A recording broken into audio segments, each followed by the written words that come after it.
The Clash of Civilizations and the Remaking of World Order by Samuel Phillips Huntington. Chapter 7: Core States, Concentric Circles, and Civilizational Order.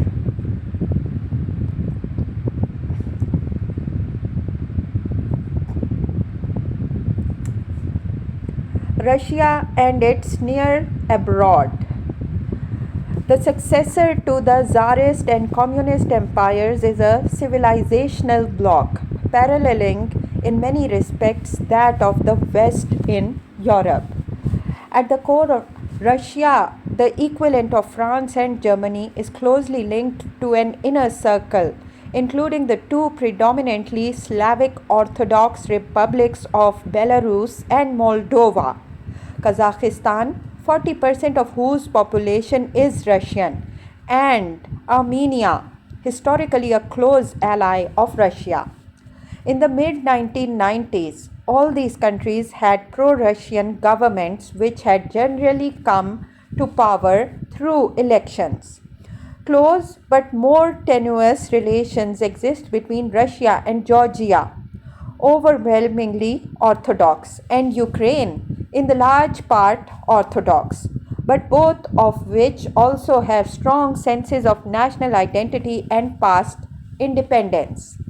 In the Orthodox Balkans, Russia has close relations with Bulgaria, Greece, Serbia, and Cyprus, and somewhat less close ones with Romania. The Muslim republics of the former Soviet Union remain highly dependent on Russia, both economically and in the security area. The Baltic republics, in contrast, responding to the gravitational pull of Europe, effectively removed themselves from the Russian sphere of influence. Overall, Russia is creating a bloc with an orthodox heartland under its leadership and a surrounding buffer of relatively weak Islamic states, which it will, in varying degrees, dominate and from which it will attempt to exclude the influence of other powers. Russia also expects the world to accept and to approve this system. Foreign governments and international organizations, as Yeltsin said in February 1993, need to grant Russia special powers as a guarantor of peace and stability in the former regions of the USSR. While the Soviet Union was a superpower with global interests, Russia is a major power with regional and civilizational interests. The Orthodox countries of the former Soviet Union are central to the development of a coherent Russian bloc in Eurasian and world affairs. During the breakup of the Soviet Union, all five of these countries initially moved in a highly nationalist direction, emphasizing their new independence and distance from Moscow. Subsequently, recognition of economic, geopolitical, and cultural realities led the voters in four of them to elect pro Russian governments and to back pro Russian policies. The people in these countries looked to Russia for support and protection. In the fifth Georgia, Russian military intervention compelled a similar shift in the stance of the government. Armenia has historically identified its interests with Russia, and Russia has prided itself as Armenia's defender against its Muslim neighbors. The relationship has been reinvigorated in the post Soviet years. The Armenians have been dependent upon Russian economic and military support and have backed Russia on issues concerning relations among the former Soviet republics. The two countries have converging strategic interests. Unlike Armenia, Belarus has little sense of national identity. It is also even more dependent on Russian support. Many of its residents seem to identify as much with Russia as with their own country. In January 1994, the legislature replaced the centrist and moderate nationalist who was head of the state with the conservative pro-Russian. In July 1994, 80% of the voters elected as president an extreme pro-Russian ally of Vladimir Zhirinovsky. Belarus early joined the Commonwealth of Independent States, was a charter member of the Economic Union created in 1993 with Russia and Ukraine, agreed to a monetary union with Russia, surrendered its nuclear weapons to Russia, and agreed to the stationing of Russian troops on its soil for the rest of this century. In 1995, Belarus was in effect part of Russia in all but name.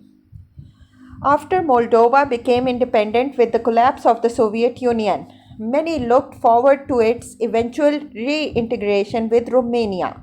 The fear that this would happen, in turn, stimulated a secessionist movement in the Russified East, which had the tacit support of Moscow and the active support of Russian 14th Army, and led to the creation of the Transnistria Republic. Moldovan sentiment for union with Romania, however, declined in response to the economic problems of both countries and Russian economic pressure. Moldova joined the CIS and trade with Russia expanded. In February 1994, pro-Russian parties were overwhelmingly successful in the parliamentary elections. In these three states, public opinion, responding to some combination of strategic and economic interests, produced governments favoring close alignment with Russia. A somewhat similar pattern eventually occurred in Ukraine. In Georgia, the course of events was different.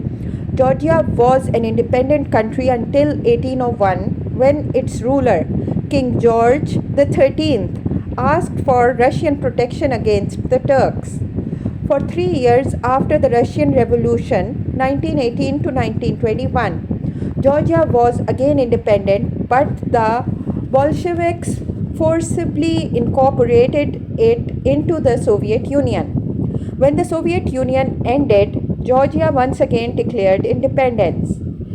A nationalist coalition won the elections, but its leader engaged in self-destructive repression and was violently overthrown. Edward A. Shevardnadze, who had been the foreign minister of the Soviet Union, returned to lead the country and was confirmed in power by presidential elections in 1992 and 1995. He was, however, confronted by a separatist movement in Abkhazia, which became the recipient of substantial Russian support, and also by an insurrection led by the ousted Gamsakhurdia. Emulating King George, he concluded that we do not have a great choice and turned to Moscow for help. Russian troops intervened to support him at the price of Georgia joining the CIS. In 1994, the Georgians agreed to let the Russians keep 3 military bases in Georgia for an indefinite period of time. Russian military intervention, first to weaken the Georgian government and then to sustain it, thus brought independence-minded Georgia into the Russian camp. Apart from Russia, the most populous and most important former Soviet republic is Ukraine. At various times in history, Ukraine has been independent. Yet, during most of the modern era, it has been part of a political entity governed from Moscow. The decisive event occurred in 1654 when Bohdan Khmelnytsky, Cossack leader of an uprising against Polish rule, agreed to swear allegiance to the Tsar in return for help against the Poles. From then until 1991, except for a briefly independent republic between 1917 and 1920, What is now Ukraine was controlled politically from Moscow. Ukraine, however, is a cleft country with two distinct cultures. The civilizational fault line between the West and Orthodoxy runs through its heart and has done so for centuries. At times in the past, Western Ukraine was part of Poland, Lithuania, and Austro-Hungarian Empire. A large portion of its population have been adherents of the Uniate Church, which practices Orthodox rites but acknowledges the authority of the Pope. Historically, Western Ukrainians have spoken Ukrainian and have been strongly nationalist in their outlook. The people of Eastern Ukraine, on the other hand, have been overwhelmingly Orthodox and have in large part spoken Russian. In the early 1990s, Russians made up 22% of native Russian speakers, 31% of the total Ukrainian population. A majority of the elementary and secondary school students were taught in Russian. The Crimea is overwhelmingly Russian and was part of the Russian Federation until 1954, when Khmelnytsky's decision 300 years earlier. The differences between the eastern and western Ukraine are manifest in the attitudes of their peoples. In late 1992, for instance, one third of the Russians in western Ukraine, as compared to only 10% in Kiev, said they suffered from anti Russian animosity. The East West split was dramatically evident in the July 1994 presidential elections. The incumbent Leonid Kravchuk, who, despite working closely with Russia's leaders, identified himself as a nationalist, carried the 13 provinces of western Ukraine with majorities ranging up to over 90%. His opponent, Leonid Kuchma, who took Ukrainian speech lessons during the campaign, carried the 13 eastern provinces by comparable majorities. Kuchma won with 52% of the vote.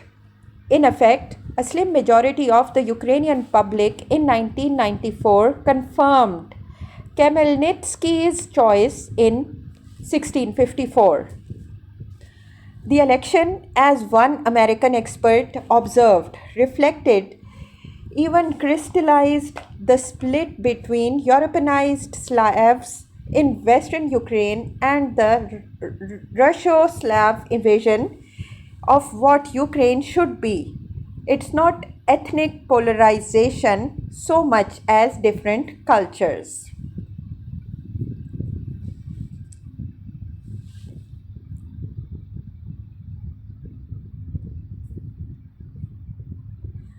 As a result of this division, the relations between Ukraine and Russia could develop in one of the three ways.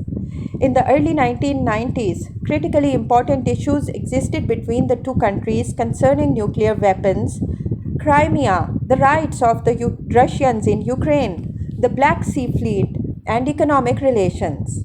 Many people thought armed conflict was likely, which led some Western analysts to argue that the West should support Ukraine's having a nuclear arsenal to deter Russian aggression. If civilization is what counts, however, violence between Ukrainians and Russians is unlikely. These are two Slavic, primarily Orthodox peoples who have had close relationships for centuries and between whom intermarriage is common. Despite highly contentious issues and the pressure of extreme nationalists on both sides, the leaders of both countries worked hard and largely successfully to moderate these disputes. The election of an explicitly Russian oriented president in Ukraine in mid 1994 further reduced the probability of exasperated conflict between the two countries. While serious fighting occurred between Muslims and Christians, elsewhere in the former Soviet Union, and much tension and some fighting between Russians and Baltic peoples. As of 1995, virtually no violence had occurred between Russians and Ukrainians. A second and somewhat more likely possibility is that Ukraine could split along its fault line into two separate entities, the eastern of which would merge with Russia. The issue of secession first came up with respect to Crimea. The Crimean public, which is 70% Russian, substantially supported Ukrainian independence from the Soviet Union in a referendum in December 1991.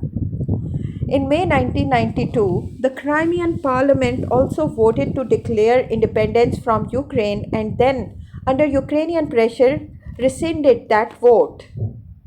The Russian parliament, however, voted to cancel the 1954 secession of Crimea to Ukraine.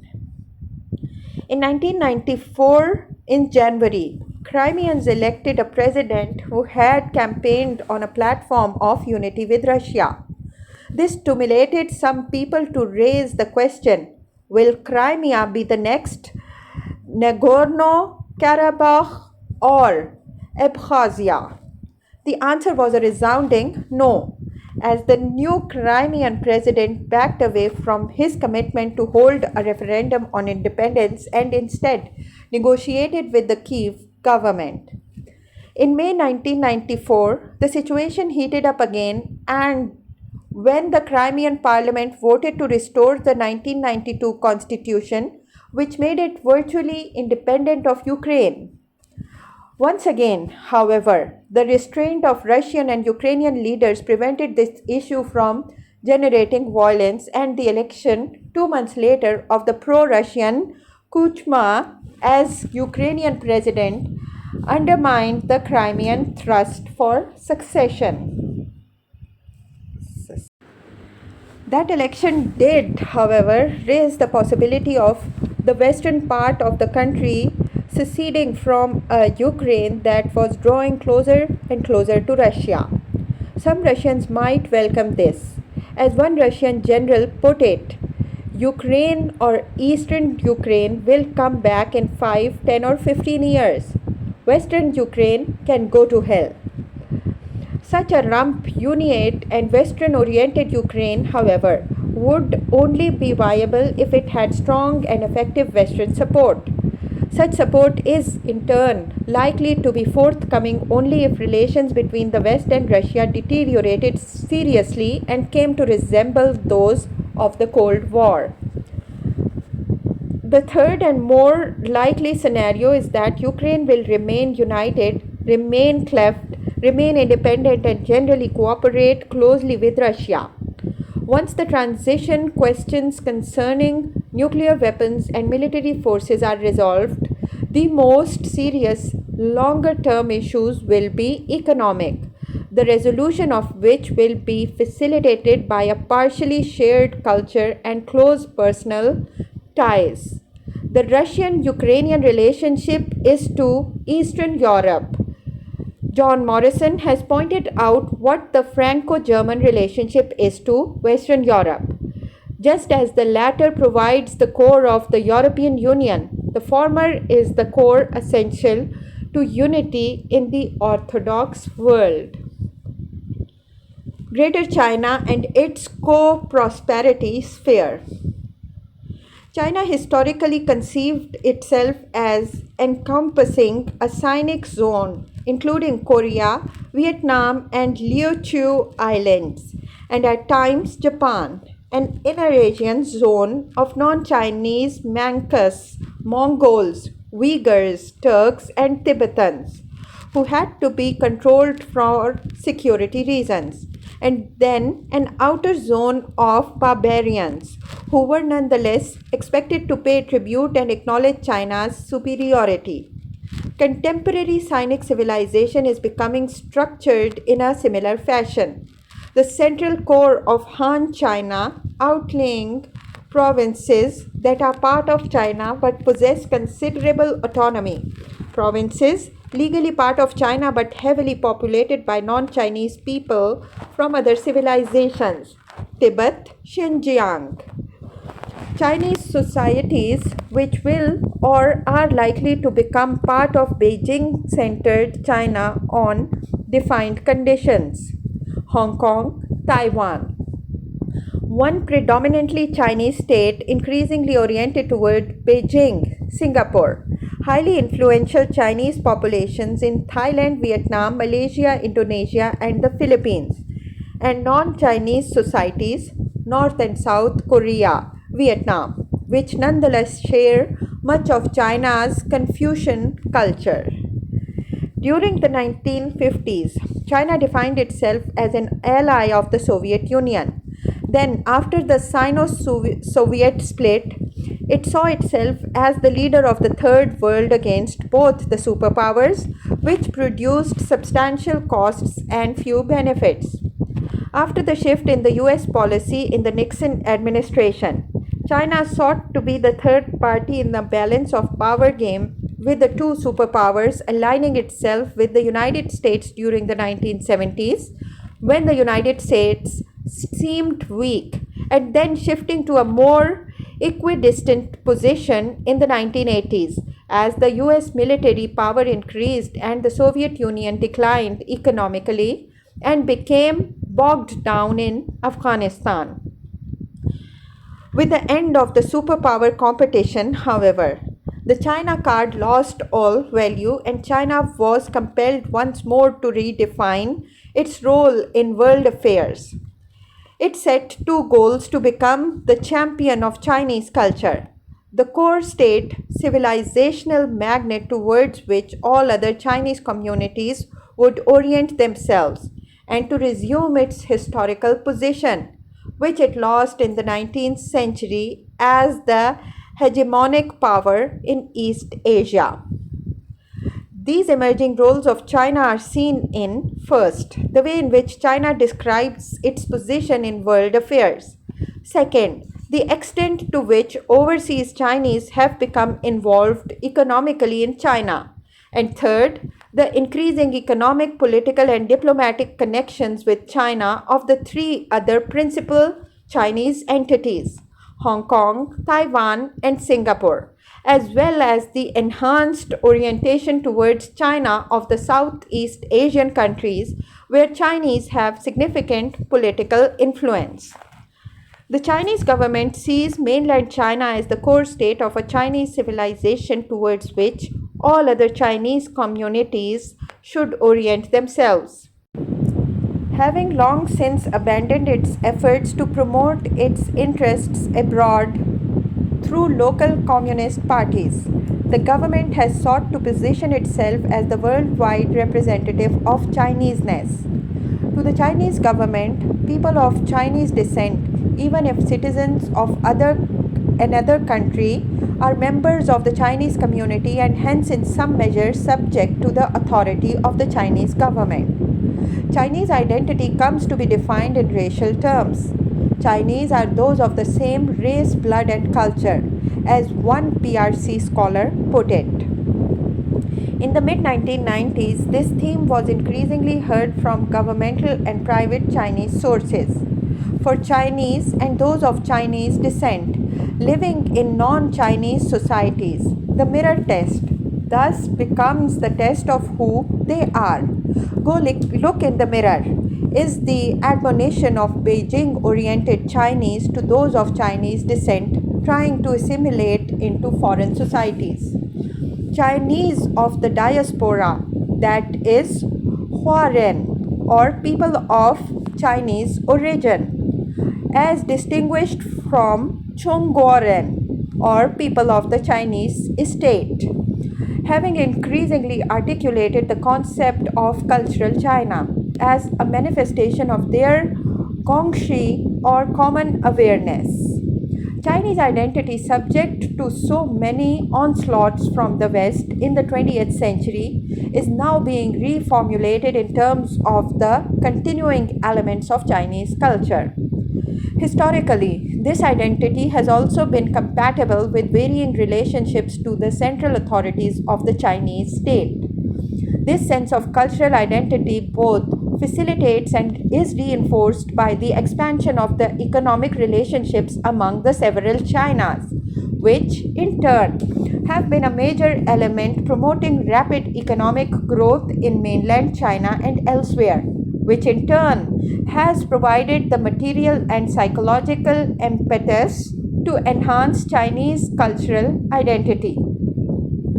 Greater China is thus not simply an abstract concept. It is rapidly growing cultural and economic reality and has begun to become a political one. Chinese were responsible for the dramatic economic development in the 1980s and 1990s on the mainland in the Tigers, 3 out of the 4 of which are Chinese, and in the Southeast Asia. The economy of East China is increasingly China centered and Chinese dominated. Chinese from Hong Kong, Taiwan, and Singapore have supplied much of the capital responsible for growth of the mainland in the 1990s. Overseas Chinese elsewhere in Southeast Asia dominated the economies of their countries. In the early 1990s, Chinese made up 1% of the population of the Philippines but were responsible for 35% of the sales of domestically owned firms. In Indonesia, in the mid 1980s, Chinese were 2 to 3% of the population but owned roughly 70% of the private domestic capital. 17 of the 25 largest businesses were Chinese controlled, and one Chinese conglomerate reportedly accounted for 5% of Indonesia's GNP. In the early 1990s, Chinese were 10% of the population of Thailand but owned 9 of the 10 largest business groups and were responsible for 50% of its GNP. Chinese are about 1/3 of the population of Malaysia but almost totally dominate the economy. Outside Japan and Korea, the East Asian economy is basically a Chinese economy. The emergence of the Greater China co-prosperity sphere was greatly facilitated by a bamboo network of family and personal relationships and a common culture. Overseas Chinese are much more able than either Westerners or Japanese to do business in China. In China, trust and commitment depend on personal contacts, non-contracts or laws, and other legal documents. Western businessmen find it easier to do business in India than in China, where the sanctity of an agreement rests on the personal relationship between the parties. China, a leading Japanese, observed with envy in 1993, benefited from a borderless network of Chinese merchants in Hong Kong, Taiwan, and Southeast Asia. The overseas Chinese and American businessmen agreed, have the entrepreneurial skills, they have the language, and they combine the bamboo network from family relations to contracts. That's an enormous advantage over someone who must report back to a board in Akron or Philadelphia. The advantages of non mainland Chinese dealing with the mainland were also well stated by Lee Kuan Yew. We are ethnic Chinese. We share certain characteristics through common ancestry and culture. People feel a natural empathy for those who share their physical attributes. This sense of closeness is reinforced when they also share a basis for culture and language. It makes for easy rapport and trust, which is the foundation of all business relations. In the late 1980s and 1990s, overseas ethnic Chinese were able to demonstrate to a skeptical world that Guanxi connections through the same language and culture can make up for a lack in the rule of law and transparency in rules and regulations. The roots of economic development in a common culture were highlighted in the Second World Chinese Entrepreneurs Conference in Hong Kong in November 1993. described as a celebration of Chinese triumphalism attended by ethnic Chinese businessmen from all around the world. In the Sinic world, as elsewhere, cultural commonality promotes economic engagement.